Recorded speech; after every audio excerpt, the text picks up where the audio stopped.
Good morning, children. Today, again, we will do a numerical based on the calculation of enthalpy. Today, we will see how to calculate enthalpy change if bond energies are given. Children, remember, I have always told you, please note here, in general, whenever we have to calculate delta H, it is always equal to sigma H, means enthalpies of product minus enthalpies of reactant, P minus R. It's always P minus R in general to calculate enthalpy change. But if bond energy is given, I told you earlier too, but if bond energy is given, then delta H is equal to sigma bond energies of reactant minus sigma bond energies of product. Means in that case, it is in short R minus P, product minus reactant. So I repeat, every time without any exception, it is delta H for calculation, P minus R, product minus reactant. Sum of the enthalpies of the product given minus enthalpies of reactants given. But if it is bond energy, it is always sum of the bond energies of reactants minus products. Remember this. Now see the question. Calculate enthalpy of the following. This reaction is given to you. For this, you have to calculate. Children, I have taken just one example for you to explain. In this chapter, just even one reaction of a particular type of this type, if I teach you, you can do 20 on your own. Reason being, only difference will be in the values of bond energies and the reactions will be different. Procedure, method, concept is the very same. So here, given bond energies for CH, C single bond C, C double bond H, HH are these values given. Kilojoule per mole respectively. So they're giving you bond energies of CH, C single bond C, C double bond C and HH are these values kilojoule per mole. And they're asking you calculate enthalpy for this reaction. Now children, since bond energies are given, so either you're very confident you can read from here only, otherwise write your given equation, required equation for which you have to calculate delta H in a proper form where you have split up all the bonds and clearly you can count. Like it was ethene, I wrote this way to be more clear. H2, I wrote this way. And ethane, I wrote this way.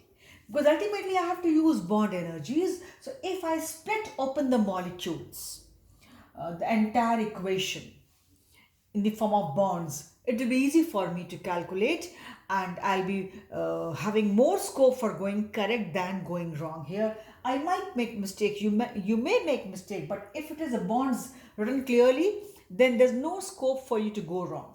Now suppose children, in short, these values are A, B, C, D. In short, suppose. And these are the bonds given. So these are the bonds for which these energies are given.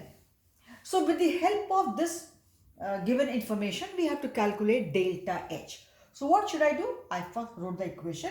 Then children, since they want us to calculate delta H for this, so my formula seeing, because it is in the terms of bond energy, it had to be sigma bond energy reactants minus sigma bond energy products, as I told you in the beginning only, and which I had told you earlier too. Hope you remember that also.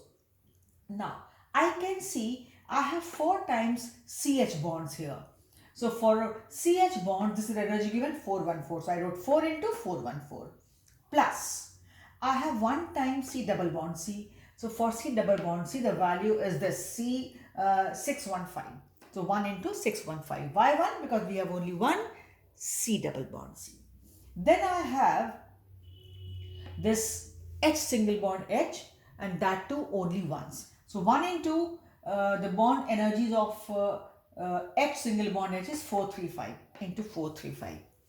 This all you will add up. Okay? This whole in one bracket, in big bracket, square bracket, you add up. Then minus bond energies of products. Sorry. Your product is, you can see 6 times it is having CH bond. And for CH bond, the bond energy is 414. So I have taken 6 into 414. And I have only one C single bond C. So for single bond C, the bond energy is 347. So 1 into 347.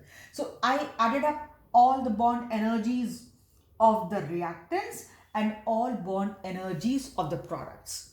And then it is reactant minus product. So suppose this whole is A and this whole is B. So finally it is whole A minus B.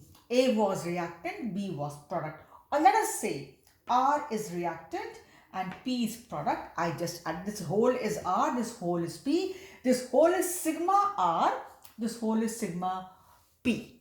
And then you just subtract, the value is like this. So children, I have just taken one example. You may do 10-20 questions. They might be slightly time taking, but they are not difficult questions.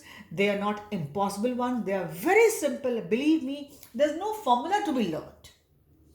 For calculation of enthalpy change for such reactions where the enthalpies are given, normally it is P minus R, and you can just revert your equation, divide it by some number, multiply it by some number to have the algebraic addition of all those given equations and get the desired one, as I had shown you in the previous. Yes, at home you can see some solved examples at home, and you will get some more practice. And then this is here, I gave you for bond energy. I took up one. You can see 10 more in your book, children. Don't worry too much. These are time taking slightly, but very simple questions. So I hope it is clear to you. I had taken just here bond energies of reactants minus bond energies of product, but in a given balanced reaction. Suppose it was 2H2. So I had to write 2 into H single bond H. Understood? So likewise, it has to be in a balanced reaction. And just you got the answer. This is the answer. So this is all for this numerical and all which you needed to know to calculate delta H. So this is, in a way, children, all required for this chapter. Now, since I had told you previously that I had left in the chemical bonding chapter Born-Haber cycle, I would just teach you here with the help of one numerical. And children, normally numericals are not asked from that portion, but since it has to do with bond energies and all, so in my next video I'll take up that. So for the chapter thermodynamics, we are done with what all was required at this level, keeping in mind your syllabus and of course time limited, everything we have done.